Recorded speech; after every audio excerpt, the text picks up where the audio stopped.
Style is the answer to everything.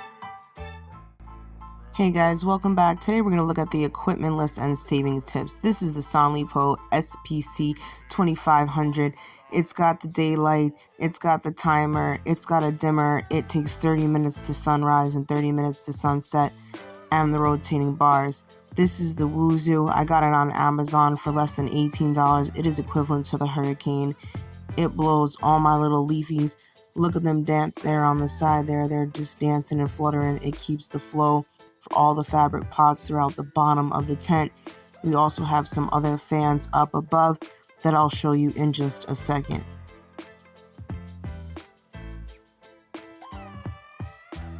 Right over here we have our timer that is $2 to $5 on Walmart. This is the tripole $10 fan on Walmart.com. I'm sorry, that is Amazon.com.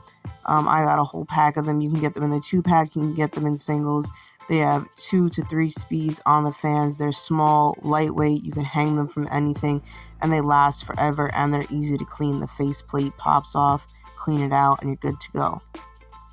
Right here is my 8-inch fan. It is an iPower setup, pretty much equivalent to the AC Infinity as far as build.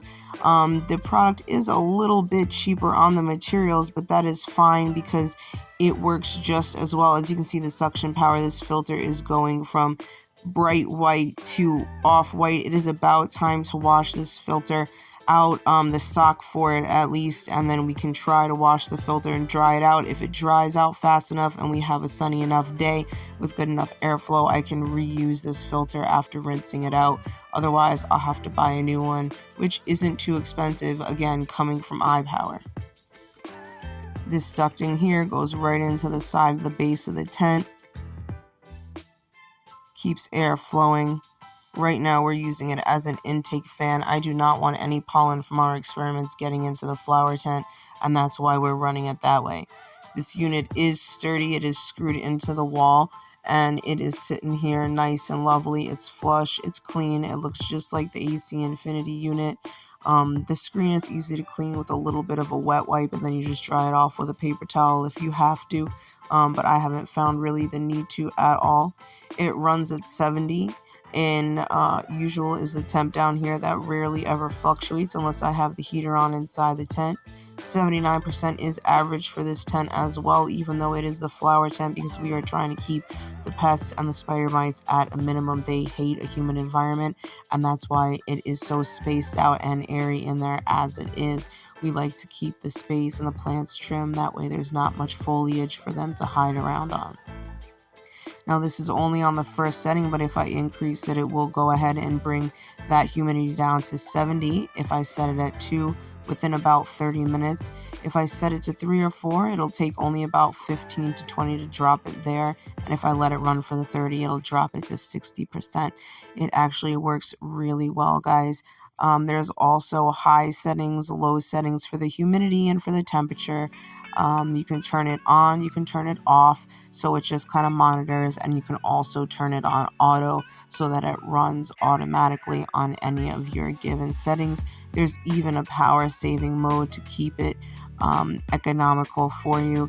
And I don't really have to run that because my environment is pretty good on its own. I'm really only using these so I don't have to constantly monitor with the use of the humidifiers in all my tents. And with the season flux, it does make me want to go ahead and just keep that running. So it's just one less thing that I don't have to worry about. But it is not needed. It is a luxury, folks. Do not think that an auto control for your system is needed at all. In fact, sometimes these kind of things can be a headache if you have too much equipment running on it at once. Right now it's just the fan and the probe. I don't have a humidifier or dehumidifier hooked up to it. And then this timer is set into the power strip here, and that runs the spider farmer. There's another timer inside the tent that I showed you just before that runs the Sonlipo. We had them daisy chained together, the two of them, but one failed, and you'll see that one in just a bit.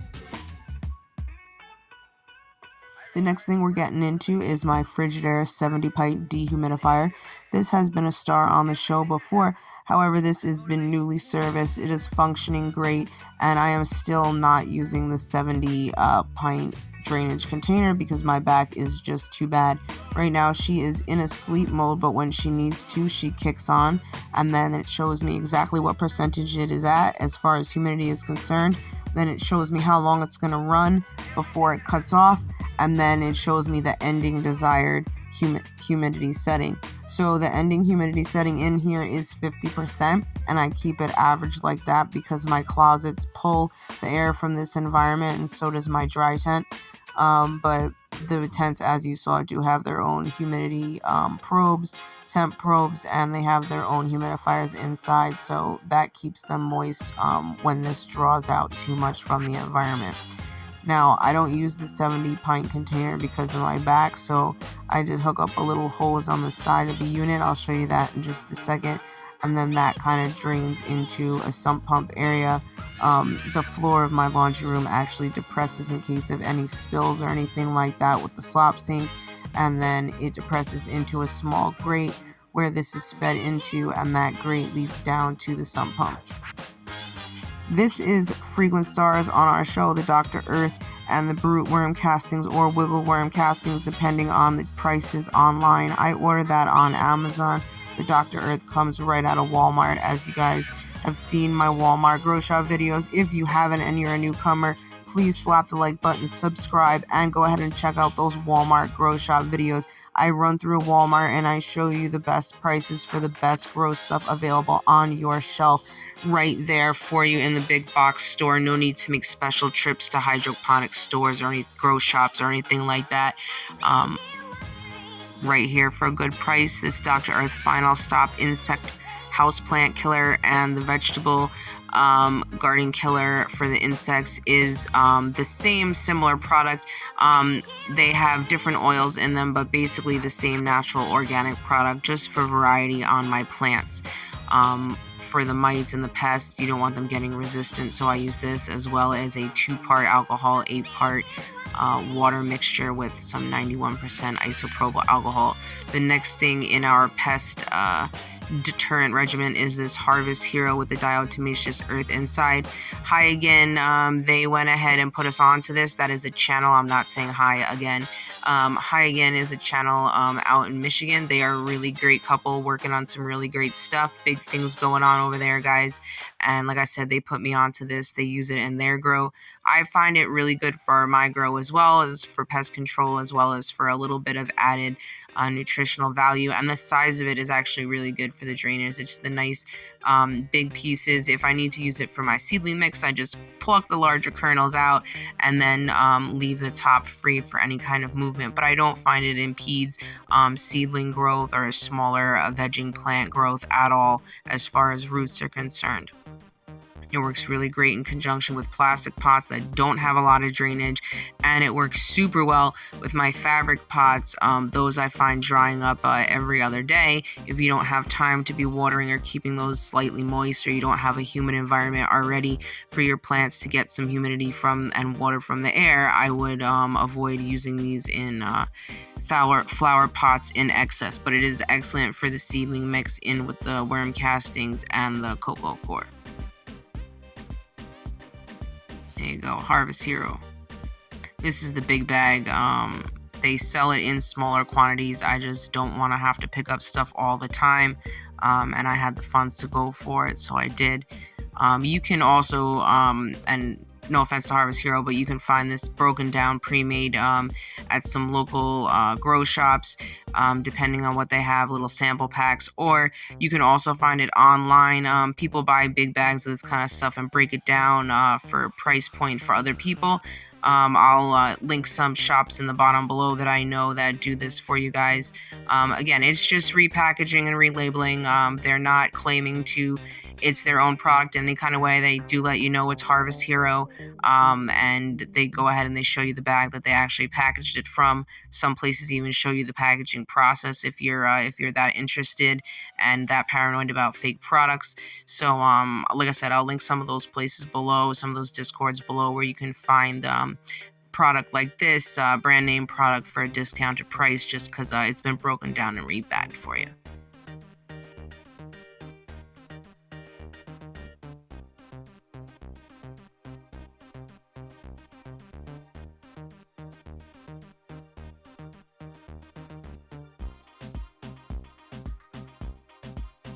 Alright guys, I'm pretty sure you've seen most of this stuff before. This is my blue bucket, as I call it. It houses my Blue Labs pen, which always constantly monitors my pH here. It does have an auto shut off function, so I just tap it on when I'm interested in looking at what it is for the day. This always aerates my water. It's been doing so since I started the show. A little $8 thing from Amazon called Aqua Neat. It works really well. You just wash the little blue stones at the bottom there every once in a while, like once a month, and you're good to go. The aeration power has never slowed down. And the Blue Labs pen, although on the expensive side, rarely needs to be calibrated, and it's really good. It's waterproof, it's long lasting. If I reads that this has aerated the water a little too much and my pH went up, I can always add some pH down and we're good to go. Now this sprayer I found at the dollar store for $10. It's a gallon, which won't do all your plants if you have a large number of them, but it makes it really handy to carry around if you got back problems. And with this little nifty on-off sprayer or lock and motion sprayer, you can really get a good action going throughout the tent and get your stuff done 1, 2, 3. I don't have too much time for my plants. I do work a lot and have a lot of other responsibilities going on around the home, but in a little pinch, strap this up, fill it up, give it a couple of pumps, a little air pressure valve right there just in case you pump it up too much, and then you lock it down and carry it around, little spritz, and you're good to go. Again, $10 at your local dollar store. It's a very generic brand. Family Dollar, Dollar Tree, wherever you go, Dollar General, I'm sure they'll have something like this available for you to pick up in the garden section. Also, you can get trimmers, clippers, gloves, all that kind of stuff right there in the dollar store garden section, plant ties, all that. And something I like right here to the left is a little repurposing I did.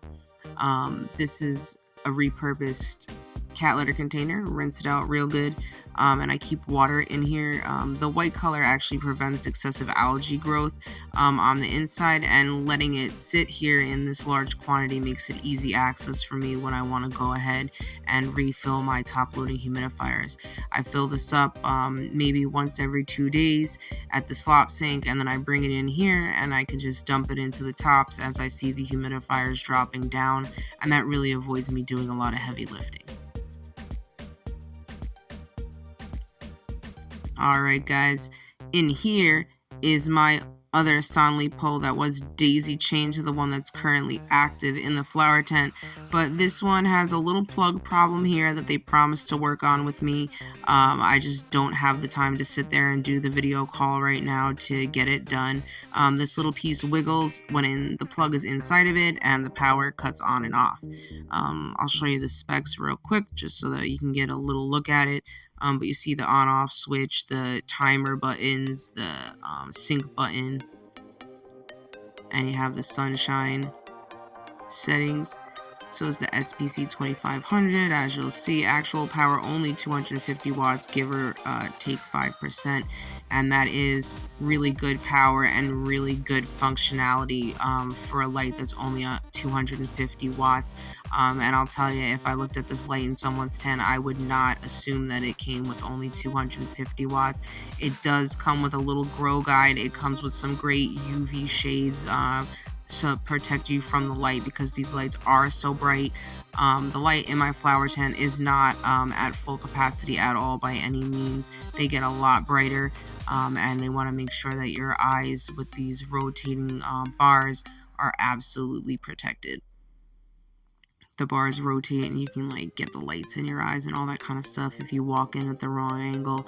Almost blinded myself when I first turned them on and tested them.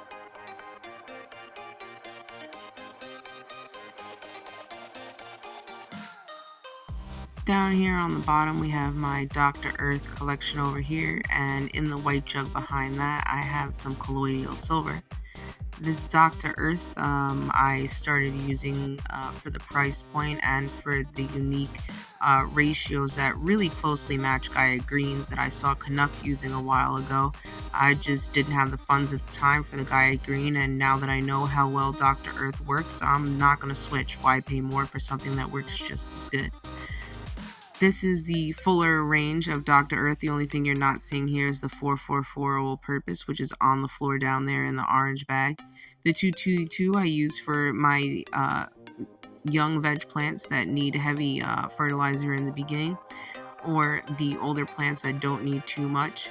I did get this 3-pack value system here from them for the liquid nutrients. I've only used them a couple of times to save the plants that were having some deficiencies between the dry feedings, which was no fault of Dr. Earth. I went without feeding for a very long time on some photo periods and really had to recoup that, and Dr. Earth did that really well for me. Another brand I like to use in here is the TNB, and then I'll also use some Super Thrive. The Dr. Earth amendments are price point amazing. You can get them online, in store, and I've never seen them run out. Honestly, they're in the beginning of the season, they're there. In the middle of the season, they're still on the shelf, and then they'll still keep, even in the off season, a couple of these. Not all of them, but they'll keep the 444 on the shelf, and occasionally you'll see the Flower Girl on the shelf as well.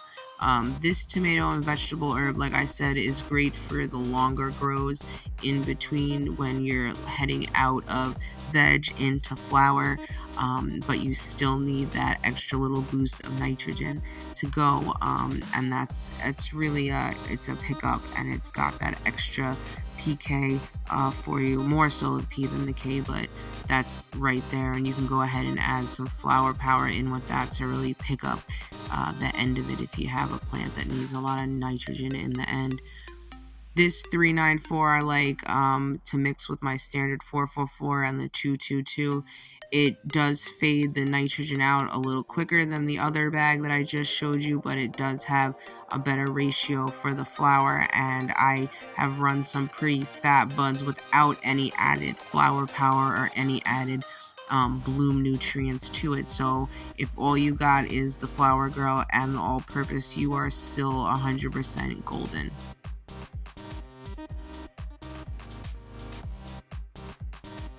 Something I also want to point out about this Dr. Earth, guys, is it is extremely pet safe, and it is child safe. It is all organic. It has the as you can see, true biotic inside.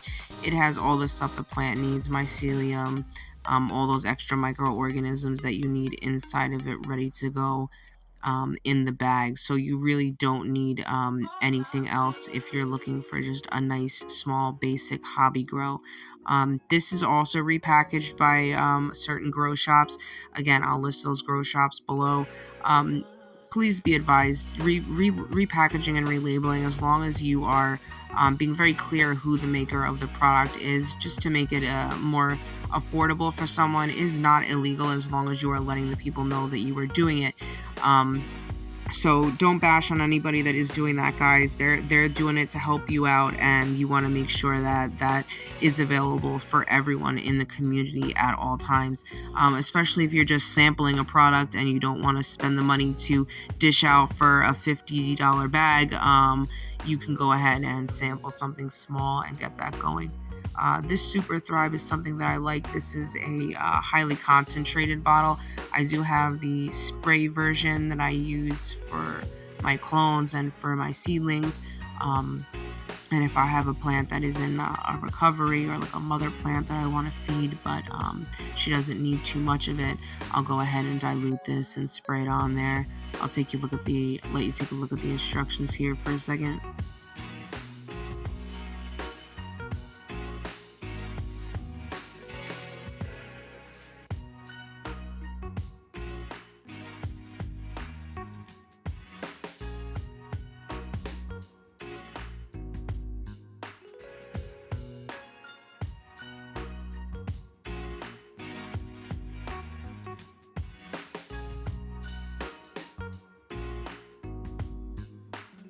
One thing I really like is it shows you exactly what you need and for what applications.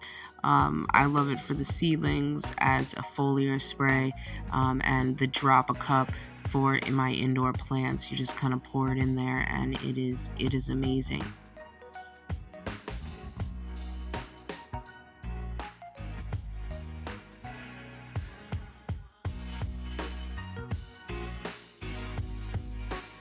This right here is the Super Thrive foliar spray. You can find it at any local gardening store. You can also find it at Walmart, and you can also find it at like a Home Depot or a Lowe's in their gardening section. They have that there as well. That bottle is empty right now, but when I do decide to go ahead and pick up and start using it again, I will do the mixture right in there, shake it up, and then use it as that foliar spray to keep my plants nice and healthy. I do have some seedling trays, and when I use those seedling trays or the cloning trays, I go ahead and spray these inside, not only for moisture, but for the nutritional value that the clones take from it, as they're still looking for their roots.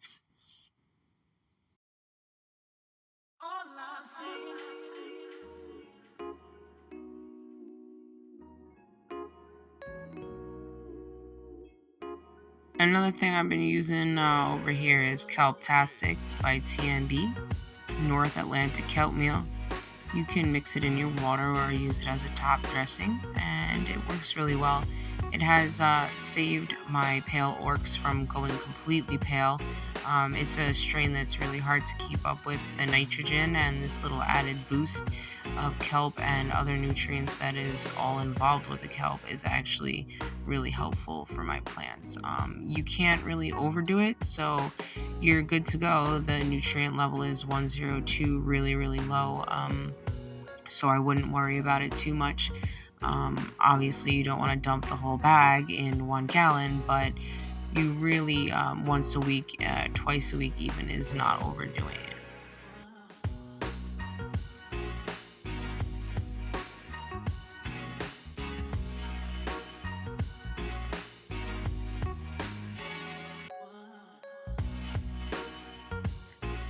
Another thing that I always use here on the channel and that I will swear by is the Grower's Choice Recharge over here by Scotty. Shout out to him for thinking of this stuff. It is amazing and really has changed the game for any grower that has used it.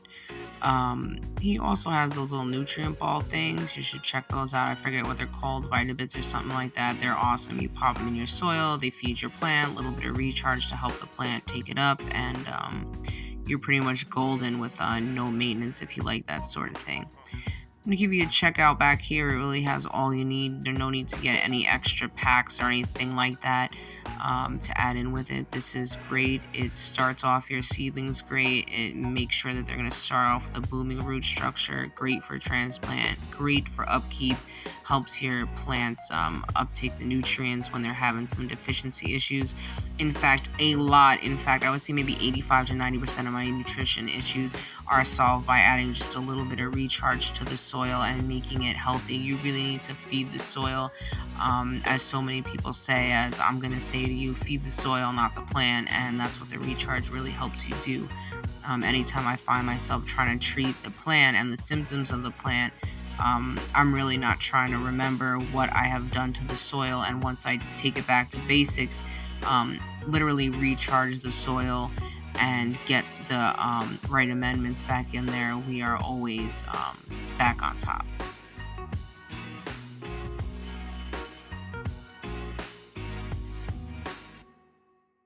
And the next product that we just recently started using, also during the year we were not here, is the flower fuel.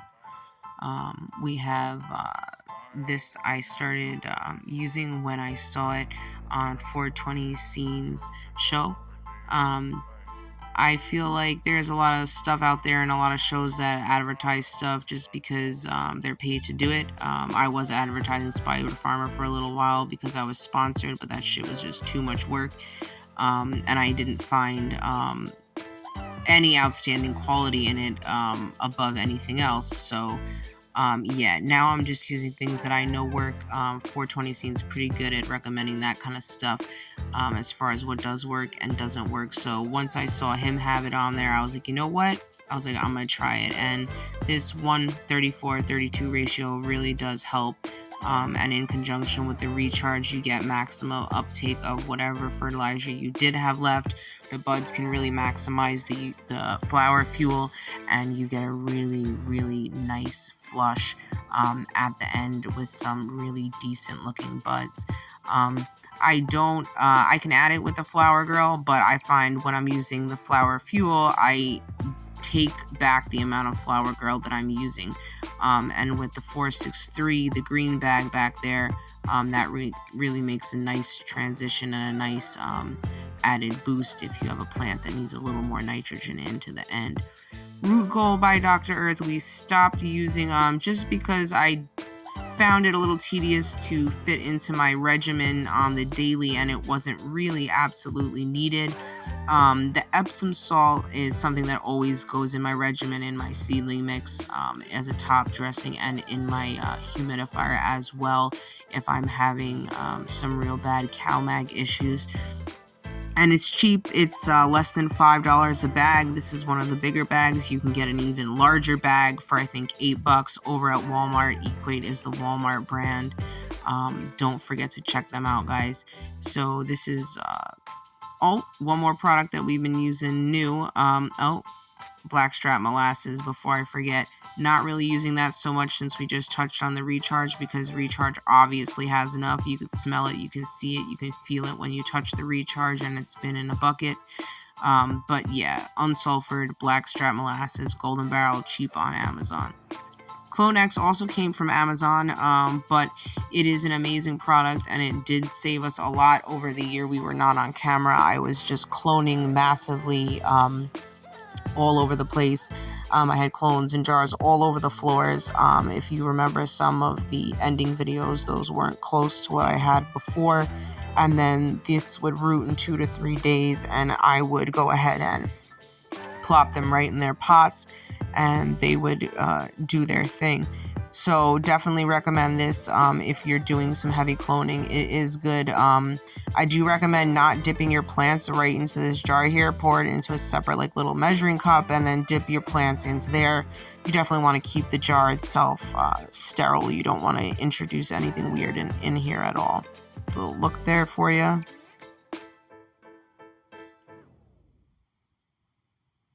We got the seedling trays down there also, but we'll get more into that when that episode comes. Right now, guys, I want to say thanks.